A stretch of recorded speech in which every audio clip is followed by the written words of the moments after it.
see that. Thank you. Thank you so much for the invitation. Juliana, it's wonderful to be here. Also, midst of colleagues that I know for a long time. So thank you so much. So COVID-19 did more than succeeding in bringing all of us to an individual and collective halt. All around the world, trapped in our respective situations of lockdown, we were faced with the formidable task of trying to make sense of this all-consuming, turning the world upside down pandemic. One day, while flipping through Flipboard, an article with the title, "Without Future Plans," let me just quickly go there. "Without future plans, we are living in an infinite present," caught my attention. The term "an infinite present" went viral after being shared by American journalist Helen Rosner to capture her frustration of living in a COVID-19 world with no future plans, no anticipation of travel or shows or events or celebration. It's an endless today, never tomorrow. For much of 2020, we were stuck in an infinite present with no vision of tomorrow and frustrated by our inability to plan for a future. And yet, in both Ecclesiastes, in the book of Jeremiah, which I also outlined in my abstract, something of this infinite present, one finds amidst a time of uncertainty and duress, traces of a theological response that refuses to accept the new normal. This paper will explore the possibilities of doing theology amidst a time of COVID-19 in terms of the theme of resistance by fostering a creative conversation between the sage of the book of Ecclesiastes and the prophet of the book Jeremiah. Each of these two biblical figures has had to endure their share of trauma and travail. The prophet Jeremiah in particular speak about the sons and the daughters of Judah who shall die of deadly diseases in Jeremiah 16:14. However, in both these biblical books, one finds valuable resources to help us consider how to continue to live amidst the infinite presence wrought upon us by the current pandemic.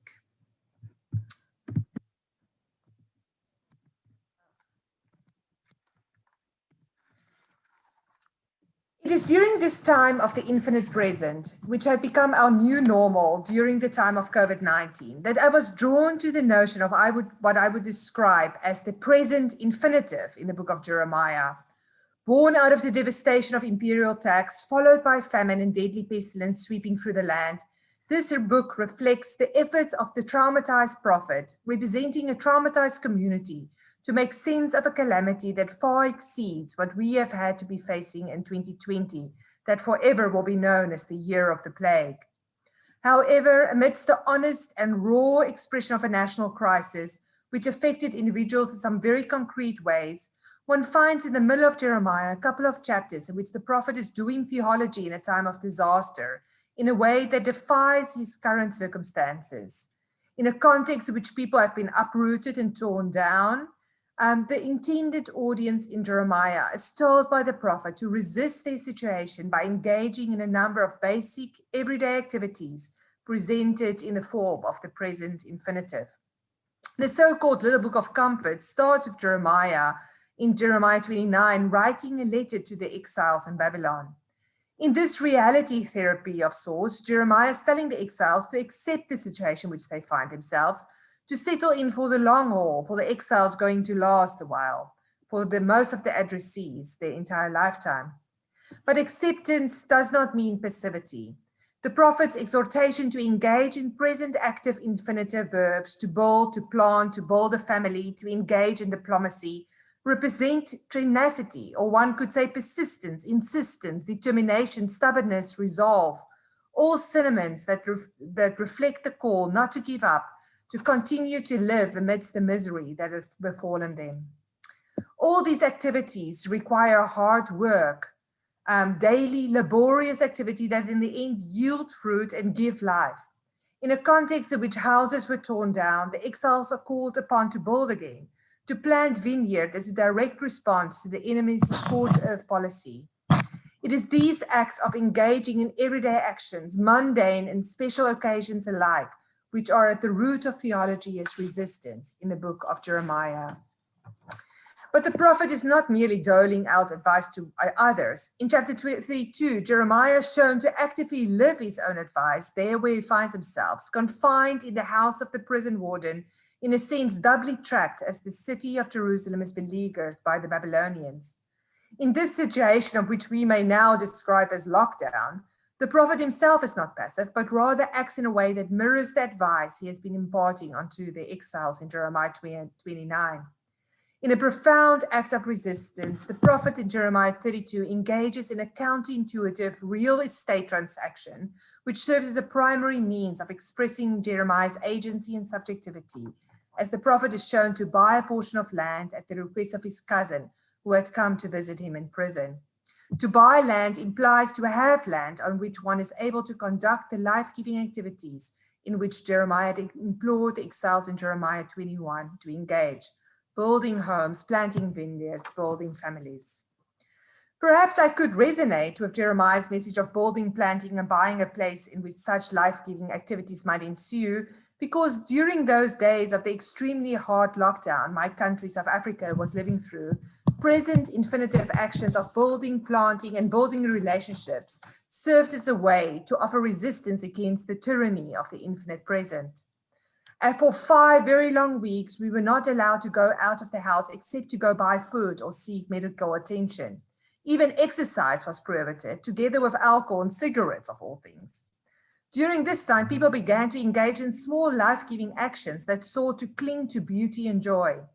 Mundane acts such as growing herbs in one's windowsill and cultivating a sourdough starter, which may be said to be a contemporary form of keeping a plant alive, became part of the daily battle against the darkness and gloom associated with this very dark, strange year.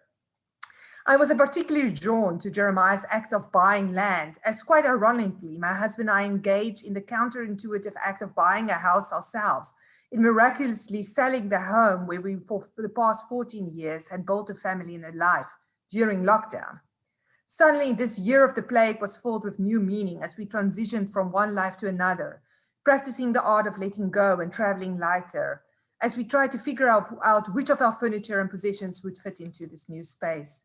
The act of buying a house in which we could continue to build a life and plant a vineyard was to all of us a profound expression of subjectivity, of resistance in a world turned upside down, and which was becoming gloomier by the day. However, the weekend just before we moved, while busy painting a sad bathroom cupboard the most beautiful bluish-grayish color, while hanging curtains and imagining where our future furniture should go, messages from all sides started pouring in. One of my first master's students, who since graduation served as a pastor in a small town about 4 hours from Cape Town, had succumbed to this dreaded disease.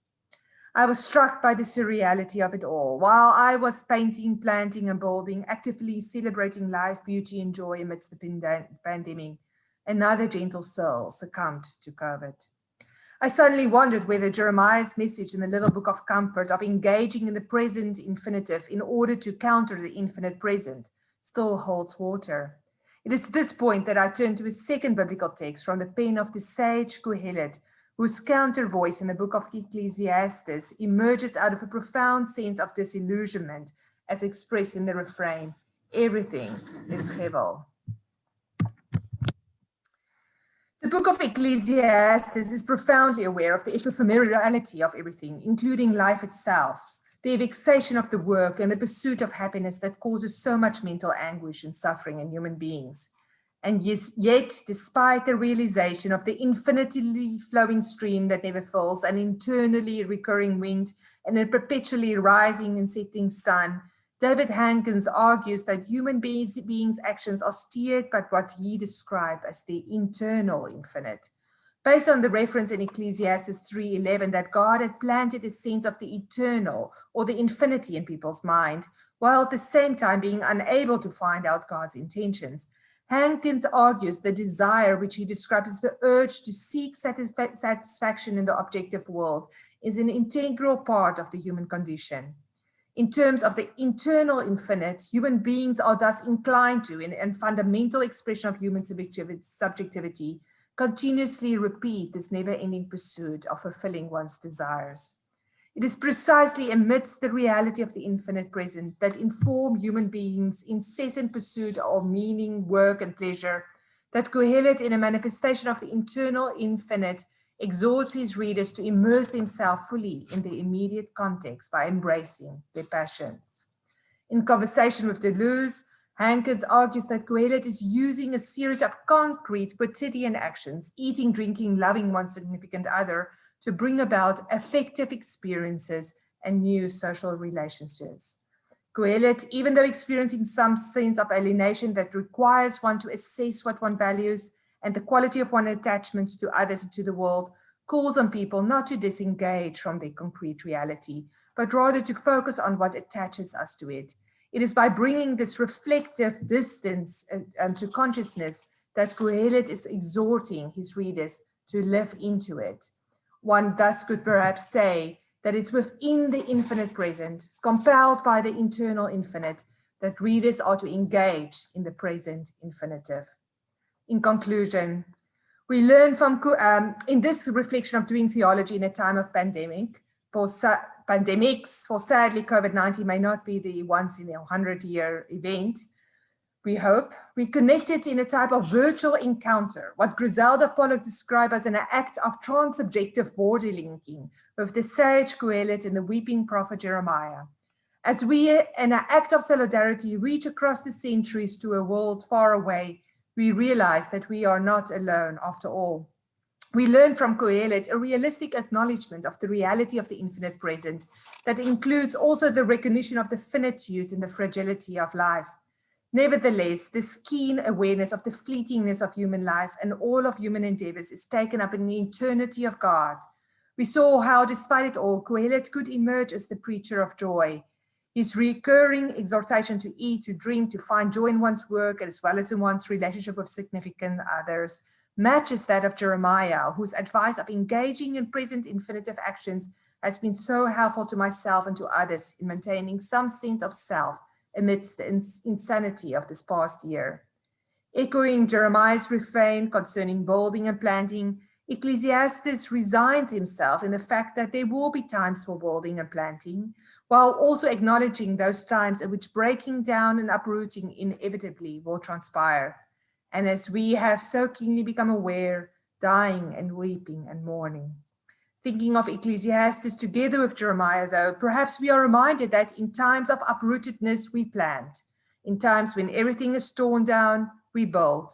And in times of pandemics, we look for ways to desperately cling to life and love and beauty and joy. What else is there for us humans to do? Thank you.